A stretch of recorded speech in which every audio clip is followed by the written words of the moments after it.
चलामः। साहित्यदर्पणस्य तृतीयपरिच्छेदस्य अध्ययनं वयं कुर्मः।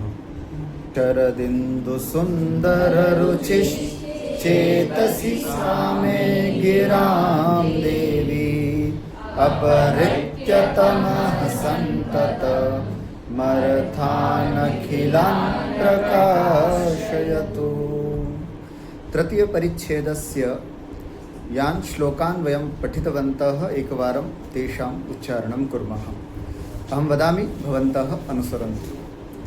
विभावेनानुभावेन व्यक्तः सञ्चारिणा तथा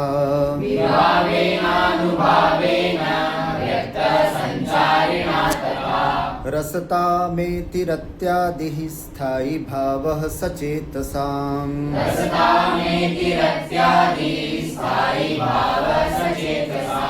सत्वोद्रेकादखण्डस्व प्रकाशानन्दचिन्मयः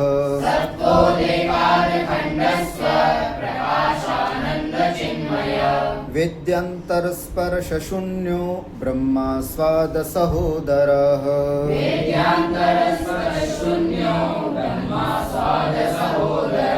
लोकोत्तरचमत्कारः प्राणः कश्चित् प्रमातृभिः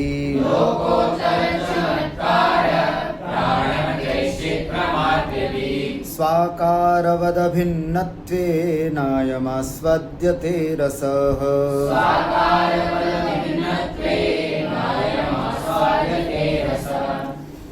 इतोपि केचन श्लोकाः सन्ति।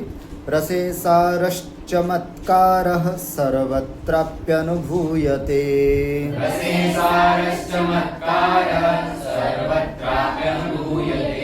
तच्चमत्कारसारत्वे सर्वत्राप्यद्भुतो रसः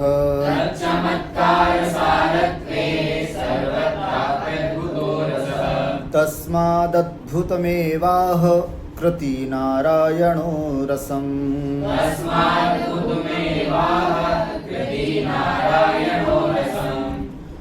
पुण्यवन्तः प्रमिण्वन्ति योगिवद्रससन्ततिम्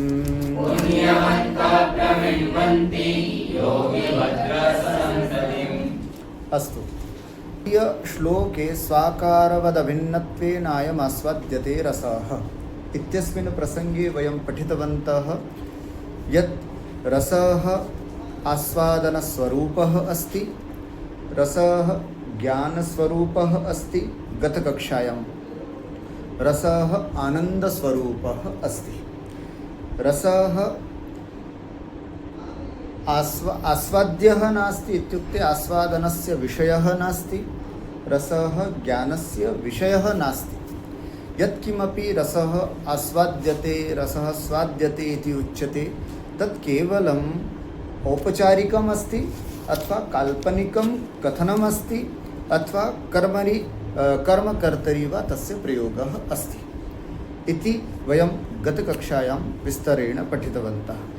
अद्य अग्रे पठामः। कश्चित् शिष्यः अत्र प्रश्नं करोति। किं पृच्छति?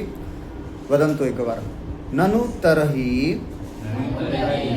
करुणादीनां रसानां दुःखमयत्वात् रसत्वं न स्यात् इत्युच्यते। यथा गतकक्षायाम् उक्तं, रसः आस्वादनस्वरूपः अस्ति, रसः ज्ञानस्वरूपः अस्ति, रसः आनन्दस्वरूपः अस्ति इति। इत्युक्ते यदा कश्चित् सरदयः रसानुभवं करोति तस्मिन् समये स केवलम् आनन्दमेव अनुभवति इति। इत्युक्ते रसः आनन्दस्वरूपः अस्ति। तर्हि कश्चित् शिष्यः अत्र प्रश्नं करोति यत् रसः यदि आनन्दस्वरूपः अस्ति तर्हि करुणादीनां रसानां रसत्वं न स्यात्। करुणादि रसों का रसत्व नहीं होगा। किमर्थम?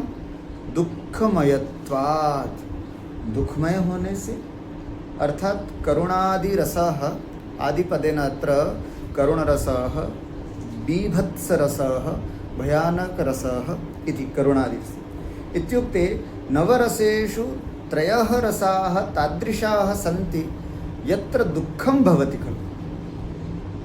पुनः यत्र दुःखं भवति तत्र आनंदः कथं भवेत्? अगर आप ऐसा कह रहे हो कि रस केवल आनंद स्वरूप है, तो हम आपसे कहते हैं कि रस केवल आनंद स्वरूप है, तो गुरुजी करुण रस, बीभत्स रस और आपका भयानक रस ये रस नहीं होंगे, क्योंकि आप ही कह रहे हो कि रस आनंद स्वरूप होता है। भवानेव कथयति यत् रसः आनंद स्वरूपः अस्ति। पुनः करुणरसे आनन्दः नास्ति, ईभत्सरसे आनन्दः नास्ति, भयानकरसेऽपि आनन्दः नास्ति। अतः एते रसाः न सन्ति इति कश्चित् अत्र प्रश्नं करोति। क्या गुरुजी ये रस हैं? अगर रस हैं तो दुख नहीं होना चाहिए, ऐसा कोई प्रश्न कर रहा है। स्पष्ट प्रश्न समझ में आया कि गुरुजी रस आनंद स्वरूप हैं, तो करुणादि को हम रस नहीं कहेंगे। क्यों? क्योंकि दुःखमयत्वात्, वो दुःखमय है। पुनः पश्यन्तु, ननु तर्हि, ननु माने प्रश्न, जिज्ञासा सूचक अत्र पदम अव्ययपदम अस्ति। क्या? तो तर्हि माने तो, करुणादीनां रसानां, करुणा आदि आदिपदेन बीभत्सरस भयानक रस आदि रसानां दुःखमयत्वात्, दुःखमय होने से रसत्वं न स्यात्, रस नहीं होगा, ऐसा किसी ने कहा। इत्युच्यते, तो फिर उसके उत्तर में यहाँ पर आचार्य जवाब दे रहे हैं। क्या जवाब दे रहे हैं? पश्यन्तु। करुणादावपि रसे जायते यत्परं सुखं सचेतसामनुभवः प्रमाणं तत्र केवलम्। वदन्तु एकवारं सर्वे मिलित्वा। करुणादावपि रसे जायते यत्परं सुखं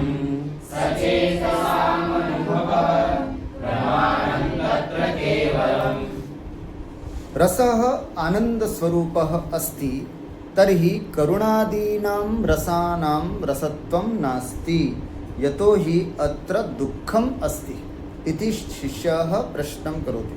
तर्हि आचार्य विश्वनाथः अत्र किम् उत्तरति? पश्यतु। करुणादावपि, संधि विच्छेद करेंगे, करुणादौ अपि, एचो यवायावः इति सूत्रेण आवादेशि, करुणादौ औ को आव हो गया, तो करुणादावपि इति।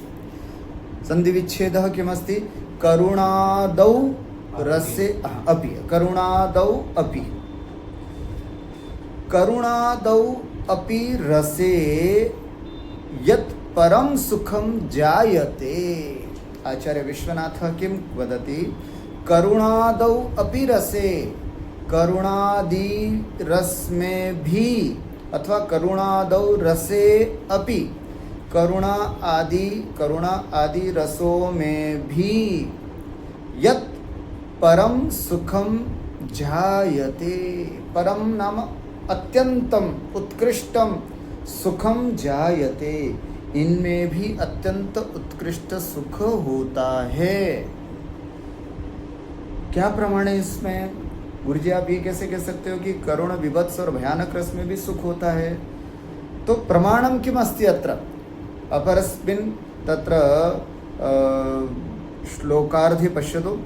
सचेतसाम अनुभवः प्रमाणम तत्र केवलम। किम उक्तम अत्र? तत्र अर्थात इस बात में केवलम सचेतसाम अनुभवः प्रमाणम। सचेतसां नाम हृदयं येषां ते सरदयाः इति।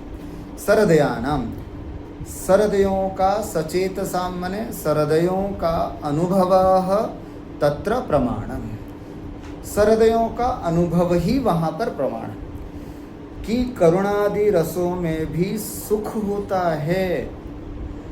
शिष्य कहता है कि करुणादि रसों में दुख होता है, आचार्य कहते हैं कि करुणा आदि रसों में भी केवल मात्र सुख होता है। प्रमाण क्या है इसमें? सहृदयों का हृदय ही यहाँ पर प्रमाण है। हम क्या बताएं, हम आपको कितना भी बताएं आपको कुछ बात समझ में नहीं आएगा, लेकिन जो सहृदय करुण रस प्रधान काव्यों को पढ़ते हैं उनको केवल आनंद की अनुभूति होती है, वो आनंद ही यहाँ पर प्रमाण है। अतएव अत्र उक्तम सहृदयानां है ना सचेतसाम अनुभव एव अत्र प्रमाणम। स्पष्टं? पुनः एकवारं पश्यन्तु। करुणादौ रसे अपि, करुणा आदि रस में भी यत् परम सुखम जायते, जो अत्यंत आनंद और सुख की प्राप्ति होती है, तत्र उसमें सचेतसाम अनुभवः प्रमाणम, उसमें केवल सहृदयों का अनुभव ही प्रमाण है। कुछ बातें ऐसी होती हैं जिसको कोई सिद्ध नहीं किया जा सकता है ना। जैसे कि आपको गुड़ खिला करके पूछा जाए गुड़ कैसा है, तो आप कहोगे मीठा है। बस मीठा कैसा है बताओ, ऐसा ऐसा करके बताओ बहुत मीठा, बस ऐसा ही बोल। अब वो मीठा कैसा वो क्या बता सकते हो? वो तो जो खा रहा है वही अनुभव कर सकता है ना। उसी प्रकार करुण रस से दुख हो रहा है या सुख हो रहा है कौन बताएगा? वही बताएगा जो उसको अनुभव कर रहा है। तो सहृदयों का अंतःकरण ही यहाँ पर प्रमाण है और किसी इसमें बात नहीं है।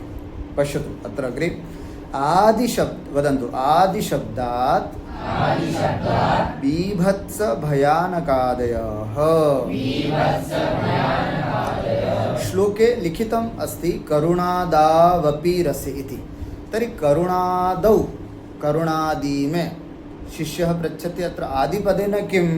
तर्हि अत्र लिखितम् आदि शब्दात्, आदि शब्द से बीभत्स और भयानक रसः, अर्थात नवरसेषु एते त्रयः रसा एव तादृशाः सन्ति है ना, येषाम् अनुभवे कदाचित् दुःखम् अनुभवति इति कश्चित् वक्तुम् अर्हति। अन्यत्र तु सर्वत्र सुखमेव अस्ति, किन्तु अत्र कदाचित् दुःखम् अस्ति इति वदति कश्चित्, किन्तु तस्य समाधानम् अत्र कृतं है ना। तत्र प्रमाणमपि दत्तं। प्रमाणं किम् अस्ति? सहृदयानाम् अनुभव एव अत्र प्रमाणम् अस्ति। तथापि वदतु अग्रे। तथापि असहृदयानां मुखमुद्रणाय पक्षांतरमुच्यते। तथापि, फिर भी मैं आपको देखो, यहाँ एक बात तो हमने आपको प्रमाण के रूप में दे दी कि करुणादि रस में भी सुख होता है, लेकिन उसमें प्रमाण कौन है? सहृदयों का अनुभव प्रमाण। पर कुछ दर्शक या कुछ शिष्य ऐसे भी तो होते हैं जो सहृदय नहीं है, असहृदय हैं। तो तथापि असहृदयानाम, जो सहृदय नहीं है, ऐसे शिष्यों के मुखमुद्रणाय, उनकी बोलती बंद करने के लिए मुखमुद्रणाय माने मुद्रण माने बंद, उसके मुख को बंद करने के लिए, उसके इस तर्क को शांत करने के लिए पक्षांतरम उच्यते, एक और पक्ष यहाँ पर आपके सामने उपस्थित किया जाता है ना। एकम तो उत्तरम दत्तम अत्र सहृदयानाम अनुभव एव प्रमाणमस्ति, किंतु ये सहृदया न सन्ति तेषां कृते अपि इतोपि अत्र उत्तरं ददाति आचार्यः। किं वदति? वदन्तु। किञ्च तेषु यदा दुःखं न कोऽपि स्यात् तदुन्मुखः। किञ्च तेषु, किञ्च अब अत्र उच्यते तेषु यदा दुःखं, तेषु, तेषु नाम केषु? करुण बीभत्स भयानक रसेषु इति। तेषु करुण बीभत्स पुनः भयानक रसेषु यदा दुःखम, अगर मान लो कि उसमें दुख हो रहा है, तो यदा दुःखम, जब दुख हो रहा है, तदा न कोऽपि स्यात् तदुन्मुखः, अर्थात अगर इनसे दुख होता इन तीनों रसों से, तो इन रसों के प्रति कोई भी उन्मुख नहीं होता। उन्मुख का मतलब इन रसों को न तो कोई देखता, इन रसों से युक्त काव्यों को न कोई पढ़ता, इन रसों से युक्त नाटकों को न कोई देखता और न कोई सुनता। लेकिन ऐसा तो होता ही नहीं है। इन रसों से युक्त काव्यों को पढ़ा भी जाता है, देखा भी जाता है, सुना भी जाता है, सभी रस आनंददायी हैं ऐसा भी कहा जाता है। अतएव किंच पुनः एक बार किंच तेषु यदा दुखम न कोपि स्यात् तदुन्मुखः, यदि तेषु दुखम, यदि इनमें है ना तीनों रसों में, एतेषु त्रिषु रसेषु दुखम स्यात्, यदि दुख होता तो न कोपि तदुन्मुखः स्यात्, अर्थात उनके प्रति तान प्रति न कश्चित् न कोपि उन्मुखः स्यात्, प्रवृत्तः, उन्मुख नाम प्रवृत्तः, उनके प्रति कोई प्रवृत्त नहीं होता। स्पष्टम। एषः द्वितीयः अत्र द्वितीया युक्ति अस्ति। प्रथमा युक्ति किम् अस्ति? परीक्षा में आता है अपि रसे जायते यत् परमं सुखम, यत् परम सुखम, है ना, कारिकांशस्य व्याख्यां कुरुत। तो आपको इसकी व्याख्या करनी कि करुणादि रस में भी अत्यंत सुख की ही प्राप्ति होती है, प्रमाण दीजिए। तो आपको तर्क देने हैं। अत्र प्रथमं प्रमाणम अस्ति सचेतसानां हृदयम अत्र प्रमाणम अस्ति, है ना, अनुभव एव प्रमाणम अस्ति। द्वितीयं यदि यदा यद दुखम स्यात् न स्यात् तदुन्मुखः कोपि, तो उसके प्रति कोई उन्मुख नहीं होता। यह दूसरा तर्क है। पश्यतु अग्रे किं लिखितमस्ति, वदन्तु। नहीं कश्चित् सचेतना आत्मनो दुःखाय प्रवर्तते, करुणादिषु च सकलस्यापि रसा प्रवृत्तिदर्शनात् सुखमयत्वमेव। कितनी सुंदर बात लिखी। पश्यतु, नहीं कश्चित् सचेतनः, है ना, ऐसा कोई सचेतन, सचेतन का मतलब यहाँ पर चेतना से युक्त अथवा हृदय से युक्त, सहृदय अथवा ज्ञानी अथवा समझदार, है ना। नहीं कश्चित् सचेतनः, कोई भी समझदार व्यक्ति आत्मनो दुःखाय न प्रवर्तते, है ना, नहीं पहले वाला लिखा ना, नहीं इसके साथ आत्मनो दुःखाय नहीं प्रवर्तते इत्युक्ते, कोई भी समझदार ज्ञानी और सहृदय व्यक्ति अपने आप को दुख के लिए कभी भी नहीं डालता। कोई भी समझदार व्यक्ति अपने आप को दुखी करना चाहता है क्या? कभी भी कोई नहीं करना चाहता, है ना। कोई भी समझदार व्यक्ति हमेशा सुख की ओर प्रवृत्त करता है, दुख में अपने आप को नहीं डालना चाहता है। करुणादिषु च, और करुणादि रसों में सकलस्यापि साभिनिवेश प्रवृत्ति ही, है ना। साभिनिवेश, अभिनिवेश का मतलब होता है आग्रह। साभिनिवेश माने आग्रह पूर्वक, विद इंटेंशन, उसको बोलते हैं साभिनिवेश, है ना। सकलस्यापि साभिनिवेश प्रवृत्ति दर्शनात्, और करुणादि रसों में इंटेंशनली व्यक्ति प्रवृत्त होता है। समझ में आया? कई लोग आपने देखे होंगे, पुराने दुख भरे गाने सुनने में बड़ा आनंद आता है उनको। कई लोग ऐसे होते हैं जिनको ऐसी मूवी जो बहुत दुख वाली हो, उसको देखने में बड़ा आनंद आता है। ऐसे कई उपन्यास जिसमें बहुत करुणा की बात हो, बहुत बीभत्स हो, बहुत हॉरर भी होता है ना, भयानक बात, इसको देखने में, हॉरर मूवी, हॉरर शोज देखने में आनंद आता है। कई लोगों को आनंद आता है। तो इसका मतलब अगर ऐसा होता तो इन सब चीज़ों के प्रति कोई प्रवृत्त नहीं होता, और इन सब चीज़ों के प्रति प्रवृत्ति देखी जाती। अर्थात प्रायः जनाः बीभत्स प्रधान काव्येषु रसेषु नाटकेषु प्रवर्तन्ते, प्रायः जनाः भयानक रसप्रधानेषु नाटकेषु काव्येषु प्रवर्तन्ते, प्रायः सहृदयाः अथवा असहृदयापि, है ना, करुणरसप्रधान नाटकेषु काव्येषु उपन्यासेषु प्रवर्तन्ते। एतेन ज्ञायते यत् को न कोऽपि बुद्धिपूर्वकं दुःखाय प्रवर्तते। कोई भी व्यक्ति बुद्धिपूर्वक दुख के लिए प्रवृत्त नहीं करता। इनको कहीं न कहीं इसमें आनंद आता है, कहीं न कहीं इनको इसमें रस आता है, तभी जाकर के तो कोई व्यक्ति इसमें प्रवृत्त होता है। तो इससे ये सिद्ध होता है ना। बहुत सुंदर बात यहाँ किंच चेषु यदा दुखम न कोपि स्यात् तदुन्मुख, इस बात को इन्होंने यहाँ पर बताया। और एक करुणादिषु च सकलस्यापि साभिनिवेश प्रवृत्ति दर्शनात्, अर्थात सकलस्यापि समस्त पाठकों के दर्शकों का साभिनिवेश प्रवृत्ति दर्शनात्, करुणादिषु करुणादि रसों में आग्रह पूर्वक प्रवृत्ति देखी जाती है, इससे सुखमयत्वमेव, ये सब सुखमय हैं, ये बात यहाँ पर सिद्ध होती है। उपपत्यंतरमाह, उपपत्ति नाम युक्ति, उपपत्यंतरम माने अन्या उपपत्ति इति उपपत्यंतरम, है ना, एक और दूसरी उपपत्ति, एक और दूसरी युक्ति आपको हम यहाँ पर कहते हैं। आह नाम कथयति, उपपत्यंतरमाह, है ना, युक्त्यंतरमाह, एक और युक्ति यहाँ पर आचार्य बताते हैं। क्या कहते हैं? वदन्तु। तथा रामायणादीनां भविता दुःख हेतुता,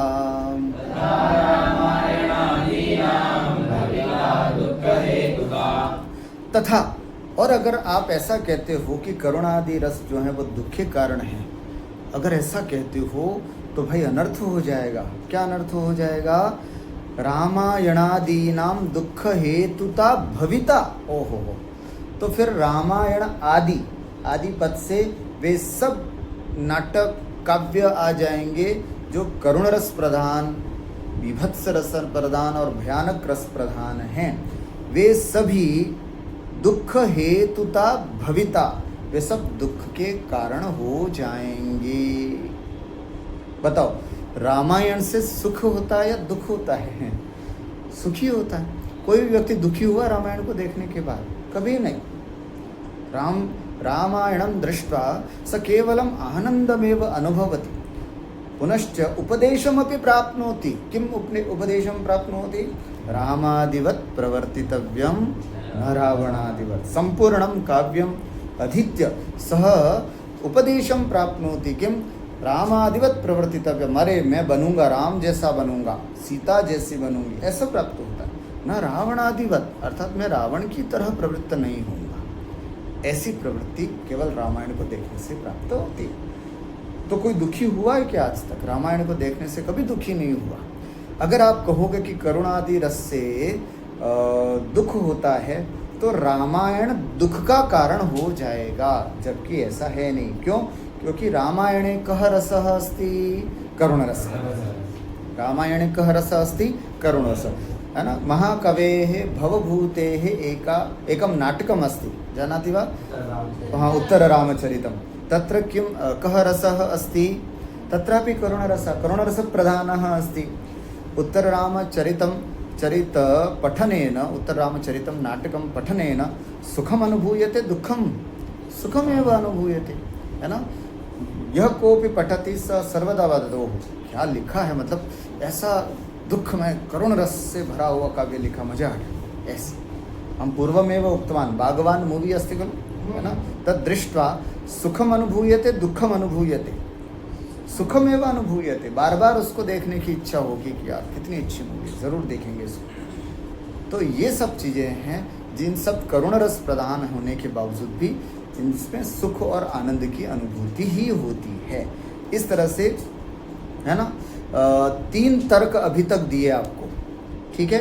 पहला, सहृदयों का अनुभव प्रमाण है ना। पुनः द्वितीयम, यदि दुख में होता तो इसकी तरफ कोई प्रवृत्त नहीं होता। तृतीयम, है ना, तृतीया युक्ति अस्ति, अगर ऐसा मानोगे तो रामायण आदि, आदि का मतलब उत्तर रामचरितम आदि, है ना, रामायण, उत्तर रामचरितम आदि, ये सब दुख के कारण हो जाएंगे, जबकि ये सब से दुख का कारण नहीं, अपितु इन सबको पढ़ने के बाद, इन सबको देखने के बाद, सुनने के बाद सबको सुखी सुख अनुभव होता है इति स्पष्टम। अग्रे करुण वदन्तु। करुणरसस्य दुःख हेतुत्वे करुणरस प्रधान रामायणादि प्रबंधानामपि दुःख हेतुता प्रसंगः स्यात्। किम? करुणरसस्य दुःख हेतुत्वे, अगर करुण रस को दुख का कारण मानते हो, दुख का कारण मानने पर करुण रसस्य दुख हेतुत्वे, करुण रस को दुख का कारण मानने पर करुण रस प्रधान रामायण प्रबंधादि नाम, करुण रस प्रधान जो रामायण आदि प्रबंध हैं और भी जितने भी प्रबंध हैं, इन वो सबसे दुख हेतुता प्रसंग स्यात्, ये सब दुख के कारण होने का प्रसंग प्राप्त होगा, जबकि ऐसा है नहीं। रामायण आदि काव्यों को पढ़ने पर भी केवल सुख और सुख की प्राप्ति होती है। इति ननु अग्रे वदन्तु, ननु कथं दुख कारणेभ्यः सुखोत्पत्ति इत्याह। अत्र शिष्यः पुनः अन्यत् प्रश्नं करोति, है ना, अन्यं प्रश्नं करोति। किं करोति? गुरुजी, दुख कारणेभ्यः सुखोत्पत्ति कथं, दुखों के कारण से सुख की उत्पत्ति कैसे हुई? यतो ही शास्त्रेषु उच्यते यथा कारणम तथा कार्यम। मिट्टी से घड़ा बनेगा तो किसका बनेगा? मिट्टी का ही तो बनेगा कि प्लास्टिक का बनेगा? मिट्टी का। जैसा कारण होगा वैसा ही कार्य होगा, है ना। रोटी के आटे से रोटी कौन सी बनेगी? मतलब गेहूं के आटे से कौन सी रोटी बनेगी? गेहूं का आटा। और मक्के के आटे से कौन सी रोटी बनेगी? मक्की की रोटी। बाजरे का हो तो बाजरे की बनेगी। तो यथा कारणम तथा कार्यम भवति, है ना। तो दुखोत्पत्ति के कारणों से सुख की उत्पत्ति कैसे हो सकती है? ये प्रश्न है अब अगला। समझ में आया? दुख किम अत्र प्रश्न? ननु दुख कारणेभ्यः, दुखों के कारणों से सुखोत्पत्ति ही कथम, सुख की उत्पत्ति कैसे हो सकती है? इत्याह, ऐसा कहा है। अच्छा, दुख के कारण कैसे? जैसे रामायण को ही लेते हैं, दुख का कारण। दुख का कारण क्या है? जैसे तत्र रामायण मध्ये वयं पश्यामः पिता पुत्रयोः वियोगः अस्ति तत्र, है ना। यथा यदा पुत्रः वनं याति तदा पिता दशरथः वियोगात् प्राणत्यागं करोति, स्वर्गवासं भवति, दिवङ्गतो भवति। पश्यतु, अत्र वियोगः अस्ति। पुनश्च राजत्याग, रामस्य राजत्यागः, रामः तत्र राज्यं त्यक्त्वा गच्छति, तत्रापि दुःखमस्ति। राम राजपाट को छोड़ करके जा रहे हैं। किसी को भी राजपाट छोड़ना सुख का कारण है या दुख का कारण? दुख है। यहाँ पर भी दुख है। पिता पुत्र का अलग होना, यहाँ पर भी दुख है। किसी की पत्नी का हरण हो जाए, सुख हो रहा है, दुख है ना। अपने दिल पे हाथ रख करके बताना कि हमारी पत्नी अभी तो है नहीं, पर जब भी होगी, अगर उसका कोई हरण करके ले जाए, तो पत्नी का हरण होना सुख का कारण है या दुख का कारण? दुख का, है ना। इसके बाद बड़ा लड़ाई झगड़ा करके और फिर उसको छुड़ा करके लेकर के आते हैं, कितने सैनिकों को मारते हैं, सब कुछ होता है। इसमें भी सब दुख। तो गुरुजी सभी जगह तो दुख ही दुख है। पिता पुत्र का वियोग देख लो, राजपाट को छोड़ करके जाना देख लो, वनवास में भटकना देख लो, पत्नी का वियोग देख लो, इतने सब दुखों के कारण से, और आप कह रहे हो कि सुख की अनुभूति होती है। ये कैसे हो सकता है? यथा कारणम तथा कार्यम भवति, दुखानाम कारणम अस्ति तर्हि दुखम स्यात्, सुखों का कारण होगा। तो आप कारण तो सब दुख के बता रहे हो और कह रहे हो गुरुजी कि इससे सुख की प्राप्ति होती, कथम, कैसे? इति अत्र प्रश्न। इसका बहुत सुंदर समाधान यहाँ पर दे रहे हैं। पश्यन्तु, वदन्तु एकवारं। हेतुत्वं शोकहर्षादेर् गतेभ्यो लोकसंश्रयात् शोकहर्षादयो लोके जायन्तां नाम लौकिकाः। अलौकिकमस्ति। हेतुत्वं शोकहर्षादेर् गतेभ्यो लोकसंश्रयात्। लोकसंश्रयात् अर्थात लोक, लोक माने वयं जानीमः, है ना, लोक जगत इति दुनिया। संश्रयात्, संश्रय नाम स्वभावः, संश्रयात् स्वभावात्, लोक के आश्रय से, लोक के स्वभाव से शोक हर्षादेः हेतुत्वं गतेभ्यो, शोक हर्षादि के कारणता को प्राप्त या उस कारण रूप से प्रसिद्ध वनवास आदि से लोके लोक में शोक हर्षादयः शोक और हर्षादि लोक में लौकिक है ना, लौकिकाः शोक हर्षादयः नाम जायन्ताम्। लोक के आश्रय से, लोक के स्वभाव से शोक हर्षादेः हेतुत्वं गतिभ्यः, शोक हर्षादि के हेतुता को प्राप्त लोके लोक में लौकिकाः शोक हर्षादयो नाम जायन्ताम्। लौकिक शोक हर्षादय भले ही हो जाएं, समझना बात यहाँ पर क्या है, लौकिक और अलौकिक बात आ गई है ना, लोक और काव्य जगत की बात आ गई। लोक में हम इन चर्म चक्षु से जो देख रहे हैं, आंखों से देख रहे हैं, वो कहलाता है लोक। और नाटक काव्य उपन्यास में जो लिखा है वो कहलाता है काव्य जगत। एक सामान्य जगत और एक काव्य जगत, दोनों में अंतर है। सामान्य जगत में ध्यान से सुनना, लोक संश्रयात, ये सामान्य जगत की बात बता रहे। लोक संश्रयात माने लोक के आश्रय से, लोक के स्वभाव से शोक हर्षादे हेतुत्वं गतिभ्यः, शोक हर्ष आदि कारणों से प्राप्त लोक में लौकिका शोक हर्षादयो नाम जायन्ताम्। इनसे लौकिक शोक हर्षादि भले ही हो जाए। मतलब किसी के पत्नी का हरण हो जाना लोक में अच्छी बात है क्या, बुरी बात है? तो लोक में इससे शोक हो सकता है, कोई दिक्कत नहीं। लोक में इससे दुख हो सकता है, इस दुख को हम मानते हैं, है ना। लोक में किसी को राजपाट त्यागना पड़ा अथवा किसी को घर से बेघर कर दिया जाए तो उसके मन में दुख उत्पन्न होगा ही होगा, हम मानते हैं। इसे कहा ना, लौकिकाः शोक हर्षादयो जायन्ताम् नाम जायन्ताम्। हम मानते हैं लोक में लौकिक शोक हर्षादि कारणों से लौकिक शोक हर्षादि उत्पन्न होते हैं, इसमें कोई शक नहीं।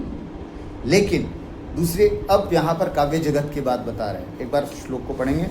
अलौकिक विभावत्वं प्राप्तेभ्यः काव्य संश्रयात् सुखं संजायते तेभ्यः सर्वेभ्योऽपीति काक्षतिः। लेकिन काव्य संश्रयात्, काव्य के आश्रय से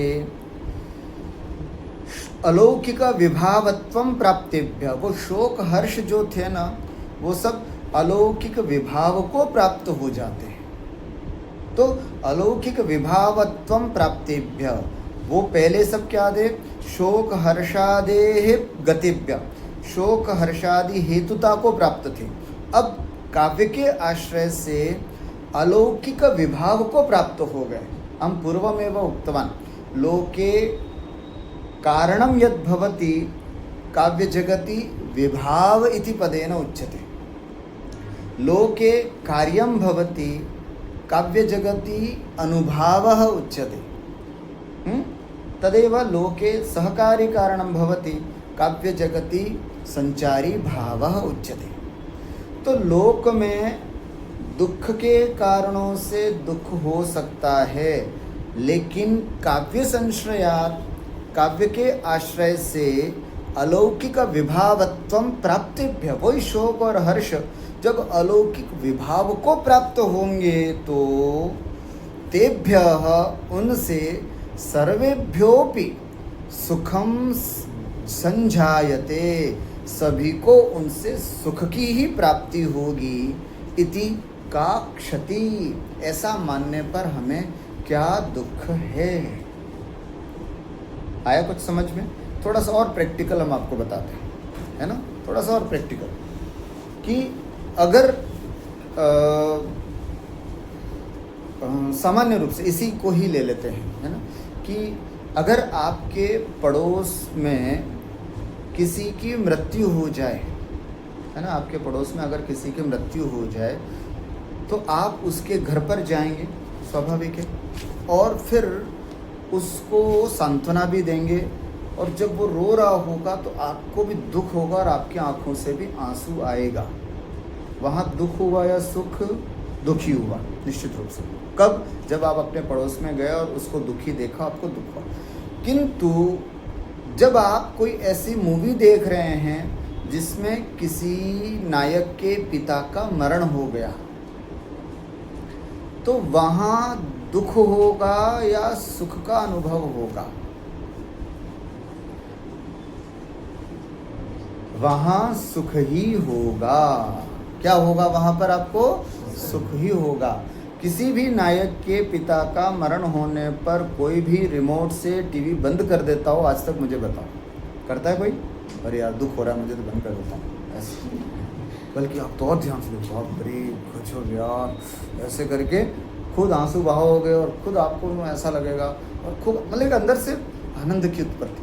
वो आनंद है, मतलब जो चीज़ लोक में हो रही है कदाचित उससे आपको दुख हो सकता है, पर वही चीज़ टीवी पर, पर्दे पर, काव्य में अगर दिखाई जाएगी उससे दुख नहीं होता, उससे रसानुभूति होती है और आनंद की प्राप्ति होती है। लोक संश्रयात कदाचित दुख हो सकता है, लेकिन काव्य के आश्रित बिल्कुल दुख नहीं होता। सर्वेभ्योपि सुखम जायते तेभ्य, निश्चित रूप से उससे केवल सुख की ही प्राप्ति होगी। किसी की बेटी किसी के साथ भाग गई, है ना, मान लीजिए, हाँ कहीं चली गई, अब आपको उसके भाई के पास बैठेंगे या उसके परिवार में जा कर के बैठेंगे तो आपको खुशी होगी या दुख होगा? दुख होगा। जय कुमार, खुशी होगी तुमको? दुखी होगा, है ना। कौन व्यक्ति ऐसा होगा जो जिसका भाई अथवा जिसकी बहन कहीं छोड़ करके भाग गई, तो कोई ले गया हो उसको हरण करके और भगा करके बाइक पे बिठा करके ले गया हो, है ना, तो उसको देख करके सुन करके सुख होगा या दुख होगा? दुखी होगा। आप जब उसके घर पे जाओगे तो आपको बड़ा दुख होगा, यार आपके साथ अच्छा नहीं हुआ, बहुत बुरा लगेगा। लेकिन यही चीज़ आप पर्दे पर देखोगे कि सीता का हरण हो गया, है ना, सीता का हरण हो गया, या किसी और नायिका को किसी ने, नायक ने उठा करके हेलीकॉप्टर में बिठा करके ले जा रहा है। वहाँ मूवी देखते समय, नाटक में पढ़ते समय, नाटक को देखते हुए आनंद की अनुभूति करेंगे। तो लोक में भले ये सब दुख के कारण हो सकते हैं, हम मानते हैं लोक में ये सब दुख के कारण हो सकते हैं। क्या? पिता का पुत्र से वियोग लोक में दुख का कारण है, लेकिन यही चीज़ पर्दे पर आएगी तो सुख का कारण बनेगी। राज का त्याग, किसी पिता ने अपने पुत्र को घर से निकाल दिया, है ना, राज भोग उसको घर से निकाल दिया, अपने सुख संपत्ति से बाहर कर दिया, किसी अच्छे मित्र के साथ ऐसा होगा तो आपको निश्चित रूप से दुख होगा। किंतु यही चीज़ पर्दे पर देखेंगे, नाटक में पढ़ेंगे तो सुख की अनुभूति होगी। किसी पिता ने अपने पुत्र को जंगल में भेज दिया, वनवास दे दिया, कदाचित आपके मित्र के साथ होगा तो आपको दुख होगा, मुझे पक्का विश्वास है, क्योंकि आप सरद हैं। लेकिन यही चीज़ पर्दे पर देखेंगे तो सुख की अनुभूति होगी। किसी की पत्नी, किसी की पुत्री अथवा किसी की बहन भाग गई हो तो आपको 100% दुख होगा, क्योंकि आप सरदे हैं। लेकिन यही चीज़ पर्दे पर दिखाई जाएगी तो आप जब थिएटर से बाहर आओगे तो क्या मूवी थी, साहब मज़ा आ गया, क्या वो भगा के ले गया, मैं तो देखता ही रह गया। वहाँ देख करके आपको आनंद की अनुभूति होगी कि सर मज़ा आ गया, क्या सीन दिया था उसने, कितना अच्छा प्रेजेंटेशन किया था, वो सब चीज़ें अलग। तो इसका मतलब लोक में इन सब को क्या बोलते हैं? कारण। और यही चीज़ जब काव्य जगत में आ जाती तो इसको कारण नहीं बोलेंगे, इसका एक नाम हो जाता चेंज। उस नाम को क्या बोलते हैं? विभाव। क्या बोलते हैं इसको? विभाव। और हमने पढ़ा है विभाव, अनुभाव और व्यभिचारी से केवल क्या होता है? रस की अनुभूति होती है, दुख की अनुभूति नहीं। और रस का नाम है आनंद। इसे पश्यतु अत्र परंतु ये खलु वनवासादयो